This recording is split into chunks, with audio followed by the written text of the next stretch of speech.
Alright, welcome back. I am the Space Luchador, and we're gonna go ahead and jump in on this topic of nice guys finish last or not at all. You know, growing up, we all heard the phrase that nice guys finish last. And in my teenage years, I could definitely say that I fell into this category. Actually, it's kind of funny. The other day, I found a bunch of my old senior portraits from high school, and reading back on some of them, it was a bunch of girls talking about how much of a nice... That, my friends, is a treasure trove of gold. Right? All of this here literally tells him all the answers. Everything that was wrong with him. If he can decipher it, of course. This guy was. So objectively, I could definitely speak on this. And it's actually not the case that nice guys finish last. Rather, it'd be more accurate to say that passive guys finish last. Or guys that are pushovers. And oftentimes in society, we conflate those two things, when in reality, being passive and also being nice can be completely mutually exclusive. You can be a passive guy and also not be a very nice person. And you can also be a genuinely nice person and not necessarily be passive or reserved. And the problem is, in society, we conflate those two definitions and we label all these guys as nice guys. Which is essentially why a lot of guys think that the problem is that they're too nice, so then they end up being assholes. He's not wrong. Matter of fact, he's on the money. Now that's what I've been saying, right? It's two different things. You gotta get specific and deep and understand. That's why I say understand what you're doing. If you don't even know what being a nice guy is, right? Then you don't know where you're going wrong. You just automatically think just like him, right? And everybody else, oh, the nice guy. But that's just the way I am. That's not what she is saying, right? She's saying you're a push over, right? An enabler in their case, which is even worse, right? And no guy wants to hear that, right? Because like, how the hell do I make her? And you can't seem to wrap their dumbass little heads, and I'll say it like that because that's what it is, right? They can't wrap their little heads that yes, you are the result of why they act the way they do, right? Understand that. Anyways. And no one really ever talks about this when they talk about nice guys finish last, and this is extremely important to differentiate. So let's break this down. There's effectively three types of guys that society labels as nice guys. Three, no coincidence there. The first type of nice guy is the most genuine definition of a nice guy. And that's a guy that's genuinely nice to everyone, but at the same time, he's also very passive, very reserved, very introverted, very shy, etc. And these types of guys tend to be friends with everyone. No one really dislikes them. However, these guys do finish last in the sense that they never get the girl that they like. For obvious reasons. There is no chaos. You know, everybody likes them. There is no drama. It's just there. Irrelevant. And in the world of women, you're irrelevant. I mean, you don't get jack shit, right? And there's a lot of reasons for this. The first reason being that they have an inability to establish boundaries. They tend to let friends, peers, girls, the world walk all over them. And they also have an inability to say no because they're afraid of stepping on toes, they're afraid of making people angry, they're afraid of upsetting the girl that they like, so they always say yes. Relevant. This type of guy is a genuine people pleaser where he wants to make everyone around him happy. Even if there's nothing to gain or even if it's at the cost of himself, he will go out of his way to make other people happy. He will always put everyone else above himself, not because he has some secret agenda or something to gain, but genuinely just because that's who he is. And by the way, there you go. That's who I am. The girls love this type of guy, but they don't find this type of guy attractive. Which is two different things, right? Again, get it in your little noggin, right?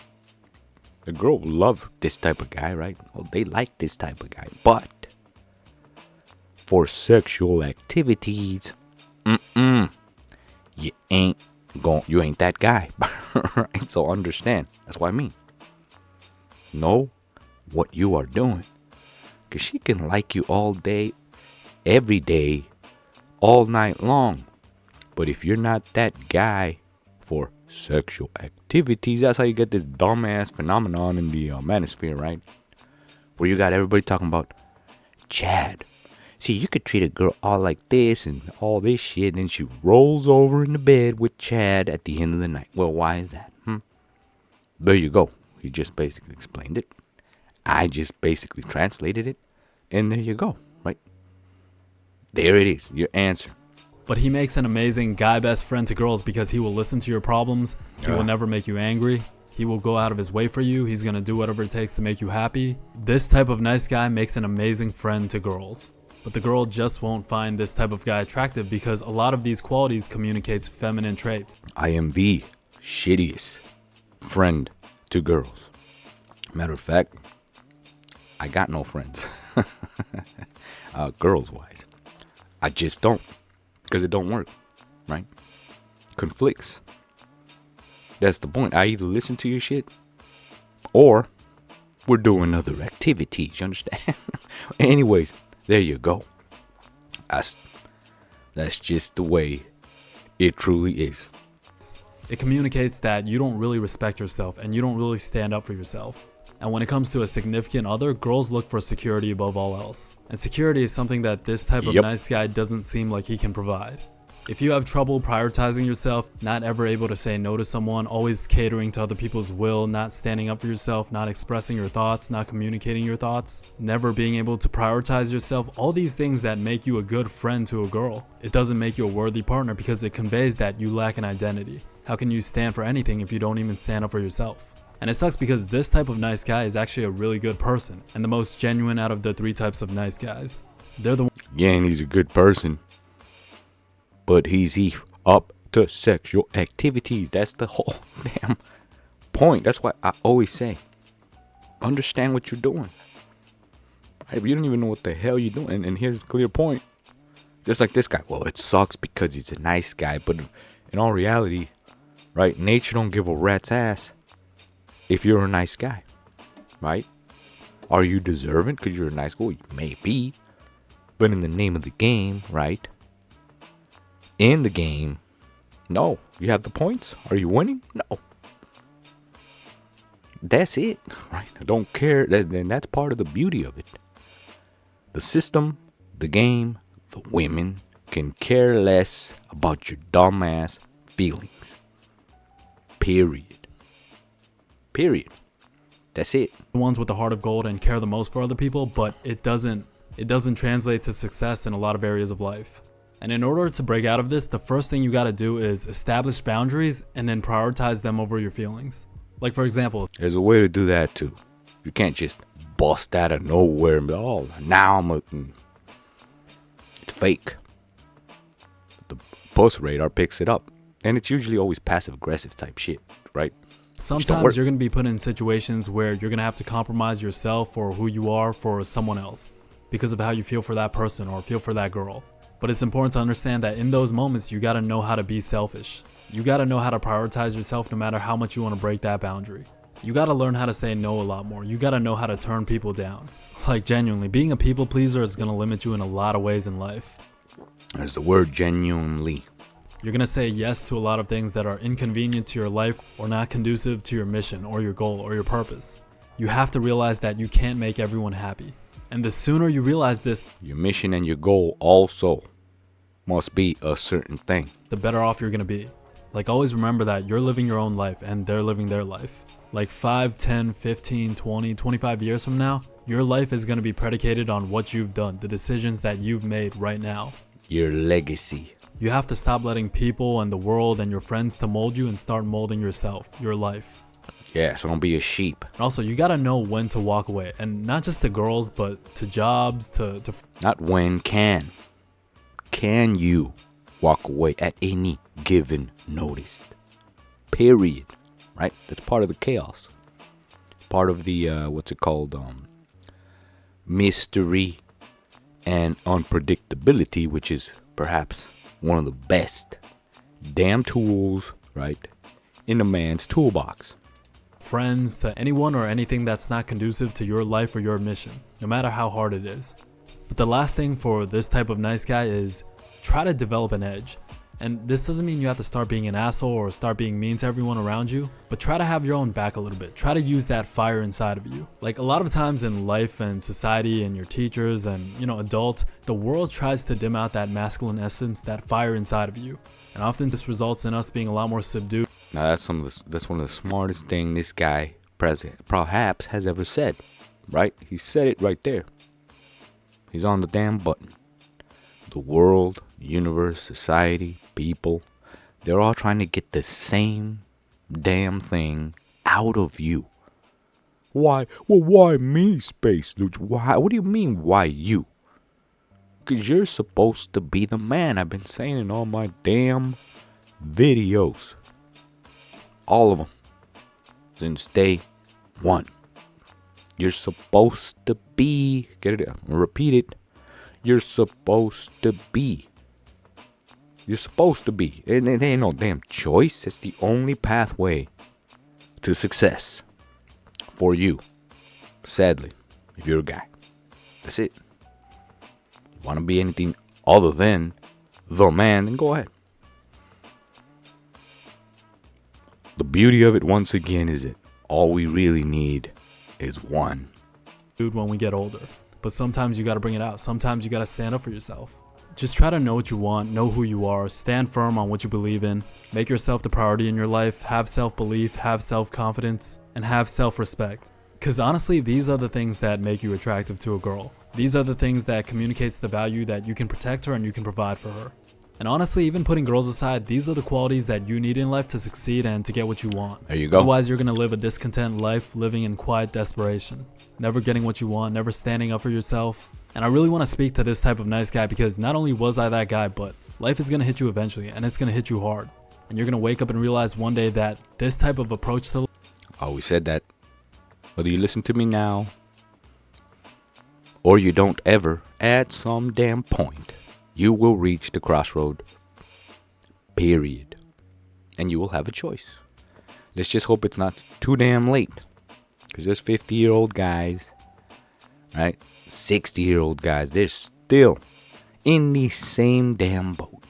Only all the tools, right? And hopes and dreams, they're all gone, right? But there you go. Life, it doesn't work. Whether it be professionally, socially, romantically, it doesn't work. And as a genuine nice guy, you're going to come to that realization eventually. Now, the second type of nice guy is the guy that's passive, reserved, a bit shy, a bit introverted. But unlike the previous definition of a nice guy, he's not exactly a nice person. This is just what the world and society labels him. This is the fake guy. The fake ass guy. The one marching out there, right? Shoulder to shoulder with feminist. Right? Because he's a damn traitor in this case, right? But yeah, everybody sees right through them. They're fake ass motive. They're running out there in the world protesting shit that they first of all, can't do a damn thing about or know a damn thing about, right? Or don't have anything better to do than out there shoulder to shoulder about some dumb shit, right? Period, because that's what it is, right? Some dumb shit that makes no sense anyway, but I'm not even gonna get into all that crap, right? Anyways, let's continue. Or even he labels himself. And this type of nice guy is actually very angry at the world. He's very discontent with his life. Because based on the fact that he's a passive guy, this translated to never really getting what he wanted out of life. And he has the victim mentality of, oh, it's because I'm a nice guy. He has the mentality of, I didn't get the girl because I'm a nice guy, because I'm too nice to everyone. And he automatically assumes negative qualities to anyone else that's good with girls. Whether it's the guy that's really popular, or the guy that's really funny, or the starting point guard, or the quarterback, or the guy that's really smart and really charismatic at the same time. To him, everyone else is the problem. The world is filled with assholes. Oh yeah. And there's another little phenomenon. These guys seem to always have managerial positions in this world, right? Positions of quote unquote power. They always end up in these damn, I call them the fingers, right? But that's a whole nother video, right? But these are the guys, right? Because there ain't no other way they would ever be successful, right? In this game of love and war. And he has the mentality of, I'm the guy that nobody sees the true value in. And this type of nice guy is the most disingenuous in the sense that he always gives with certain expectation. And if those certain expectations aren't met, then everyone else is the problem and he gets angry. And this type of nice guy, he doesn't really do well with other people, let alone girls. I feel like we've all known someone like this growing up. Yeah, managers. And not only does he not know how to stand up for himself or not know how to say no, it's not necessarily out of kindness or wanting to make other people happy. Rather, it's purely out of being passive, and he doesn't know how to go about getting what he wants. But they'll blame the label of being the nice guy that they've convinced themselves that they are. All the shortcomings or inadequacies in their life or not getting the girl is because of the nice guy. He's a nice guy in his mind. And a lot of it is a lack of self-awareness and a lack of self-reflection. And there's a lot of reasons for this. It could be because they're spoiled, they never left the comfort zone, no real life experiences, having a shallow perspective, they lack empathy, they're only able to see things through their view. And these are the guys that can be selfish, manipulative, and a lot of girls can sense a fake nice guy a mile away. Mile? I say, look, miles and miles away. That's the reason the damn radar's there in the first place, right? There it is. Or they don't even want to be friends with them. Like, they can tell if there's an objective or agenda behind you being nice. Because aside from being discontent in life or never getting the girl or always being angry or frustrated at the world, it's also very lonely. Because this type of person doesn't make a lot of friends. People don't want to be around them. And I have personally known someone like this back in high school where he saw himself as a nice guy, but he didn't get the girl he wanted. And to him, everyone else was the asshole. That's why the girl he liked didn't like him back. Like, everything else was everyone else's fault, and he was just very negative. The best way to get out of this mentality is, I personally believe it's getting punched in the face. Getting punched in the face and not being fucking fake. What the hell's wrong with this? All of California, right? LA. Man, it's one of my biggest pet peeves. This fakeness, right? It's gotten all over all of us nowadays. Maybe literally, maybe metaphorically, maybe take combat sports, maybe get beat up a little. But I would say get out of your comfort zone and let life metaphorically or literally punch you in the face. Like, go through a humbling experience, something that makes you a better person. You don't have it in them, son. You just don't. I've tried, trust me. Tried to talk to them, tried to ask questions. I know why. They're hell-bent on the way they are. Period. Whether that's taking combat sports and getting beat up a little or traveling to a third world country, just get out of your comfort zone and go through an experience that humbles you. That's the only way that this type of perspective, this type of mentality can change. Don't be the fake nice guy. Like, this is probably one of the worst types of guy that you can be. The third type of nice guy is the guy that's genuinely a kind person, but not necessarily passive or reserved. But because of the nice guy label, oftentimes his kindness is taken for granted. Oh yeah, these guys. See, these guys I honestly feel for, because I have a couple of friends like this. They're just, like, literally really nice. There's no motive, right? They do shit that's nice, and you're like, well, why would you do that? Well, I just wanted to do this. I'm like, all right, and what'd you get out of it? Well, nothing. Hell, they didn't even touch. Right? I'll give you an example. It's a dumbass example, but it's an example nonetheless. There's some nice guys out there that will throw a party, genuinely. Party, right? You got free shit, you got all sorts of stuff. And they'll do this genuinely. And there is no motive. It's just literally because they wanted to do this party or whatever. And then nobody shows up. Right? And that's the point. You know, on top of it, that it is legit. There wasn't anything asked of people other than just showing up. And yet they still don't show up. Right? That's another phenomenon. Right? Or some guy, you know, it's genuine niceness. Right? And that's when you get that effect. But if it's, for some reason in the universe, is the way it works. You could look outside. Check it out for yourself. Every other stupid scam that you could see, if you had any type of brains, right? Or awareness for that matter, or any level of logic, any dumbass scam done with nefarious damn reasons, everybody shows up. It's amazing. But that's the way it works, though, right? For some damn reason, the sheep always fall for the stupidest scams. And then when you actually get genuine, right, actual genuine stuff, nobody cares. We should look into that, right? Well, I'm actually looking into that, trying to see what the hell is going on. I'll get back to you on that when I figure that one out.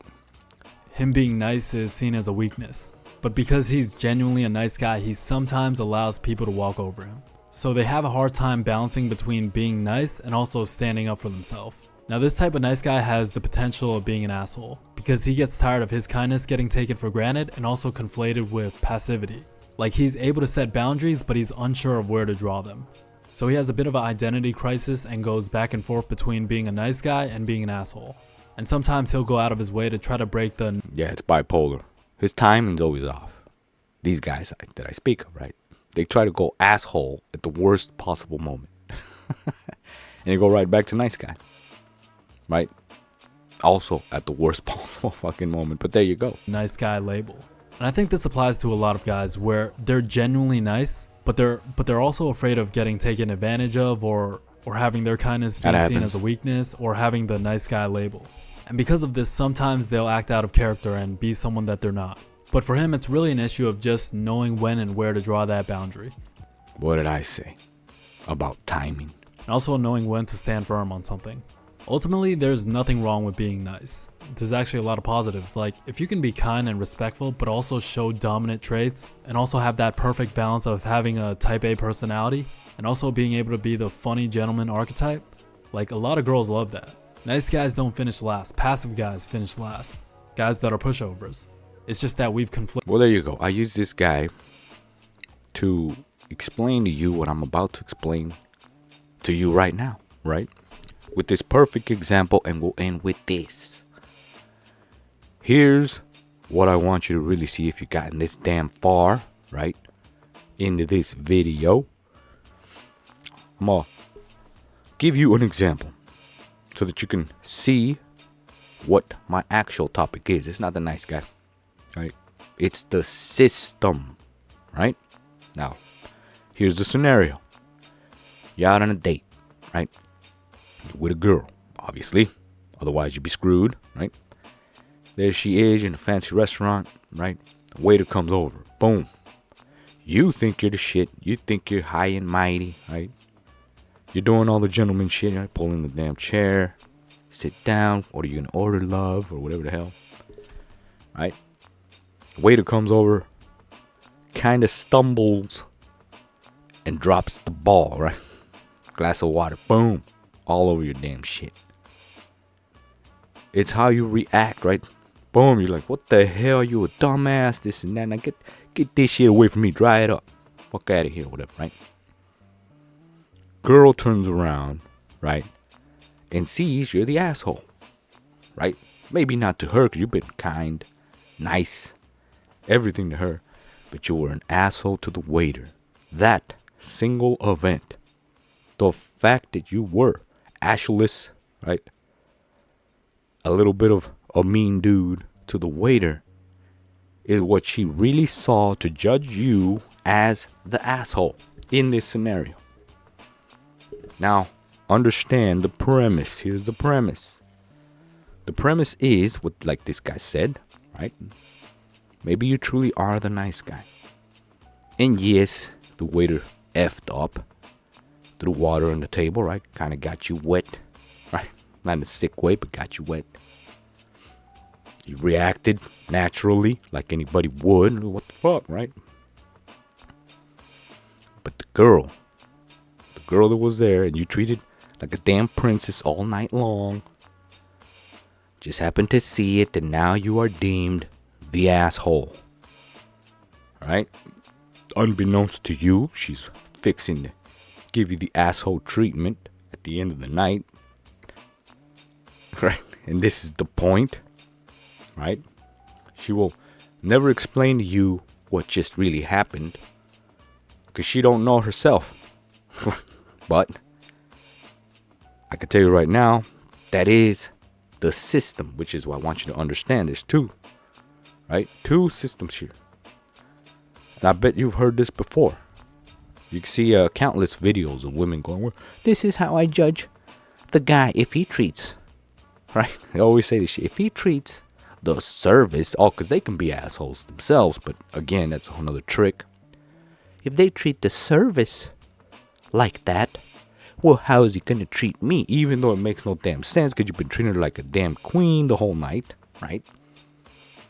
But this single event slash reaction towards the waiter or the service, right, has deemed you the asshole and therefore no longer, right, a sexual activity partner. Which is amazing because, again, conflicts with the quote unquote Chad, right? But understand what just happened. This is part of the system. All right? 3 people. Woman, guy, waiter. Right? Your assholeness was directed towards the waiter. The girl saw this. She took offense for him, right? Which makes no sense, but it does. To judge you as the asshole. Here's the difference. Chad is the asshole to her, maybe nice to the waiter, and there you go. You see the system? Well, it makes no damn sense. And I want you to understand, because it's hard to explain. But that is the system, right? I just understand the dynamics of it, right? Because how could it be that she could take offense for the waiter, right? It's the way you treat the service, right? And now she's taking offense to this, right? But how could that make sense when I just gave you the other side of maybe you being an asshole to her? How is that okay, right? Well, because if you do it right, and that's the point, all I want you to see is the way the system works, right? And this is controversial and probably makes no damn sense the way I'm saying it, but if you could understand what I'm saying, right? Just kind of figure it out. I'm like, well, how can I be an asshole to her and come out on top, but I must not be an asshole to the service? Well, how does that? Well, all I'm saying is that understand, right, the way it works, right? Because they've said it in countless videos, right? Women have always said it. Like, well, yeah, see, this is the way, understand, I'm going to repeat it slowly. This is the way I check for this specific thing. Is he an asshole to the service? That's the system. That's the checking point. That's the test. That's the program, the code, whatever the hell you want to see it. Right? Now, there's plenty of codes and plenty of tests, so don't get it twisted. I'm just saying for this example. That's the code. That's the test that you must pass.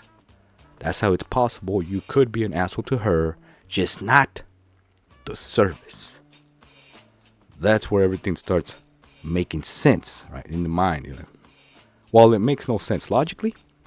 Because it'd be like, well, why the hell would she? Don't try to make that make sense. Just understand the system, right? It's like when we look at scientific shit, right? Some shit just happens to work. Well, why does this run on this? Well, it just does. Don't try to like, well, that's gas. Well, what is gas? It explodes. Well, really? Why can't I just put water in it? Well, because it's a liquid, right? And they're trying to make sense of the shit. It's just gas. This is the way it works. That's what just that, right? Understand the system that you put the gas, right, in the gas tank for the shit to work. That's it. Just understand that process. Gas goes here, watch, which makes the damn motor, the engine run, and that's it. Don't try to figure out Why the hell is this the way it is? You know, right? That's what I'm saying. The system, right? That's her system. That's their system, right? That's how they judge. Are you an asshole to the help? Now I'll even extend it a little more, right? To them, it's a little bit what is this? Inhumane, right? It is embarrassing to them to make a show, right? Ruin their little date because you were an asshole to the waiter, right? And brought attention to the table or whatever the hell, right? They see all that other extra shit. That's the point, right? Not the way you were with her, right? Throughout the night, even though you try to do everything and anything to get all sorts of damn points, but in the end, botched the night, right? Because the waiter decided to stumble and drop some damn water on you, and you just reacted with your real true self, right? Of like, what the fuck, right? Anyways, I hope you understand that. But there lies the answers when you actually look at it for what it really is, what's running in the background, the hidden math that I speak of. So there you go. If again, you like this video, give me a like, share, subscribe. Plenty of more insight, because I could break everything down, every single scenario that has ever happened on a date. There was a reason why it happened. There was an actual damn test in the middle of it, right? Don't be fooled by the women going, I just want things to, just happen magically. That's not how it works. Never has, never will. Why do you think? Been there, done that. Guys are the ones that are successful. It's because they've been there, done that a couple of damn times, right? How else do you get success at dating, right? Do you just get success at dating because you read a book, right? Or, you've seen movies where people go on dates and shit? Or is it because you've been there 20, 30, 40 dates and finally you mastered it? There you go. Homework for you. So, I'll see you on the next Spades True podcast.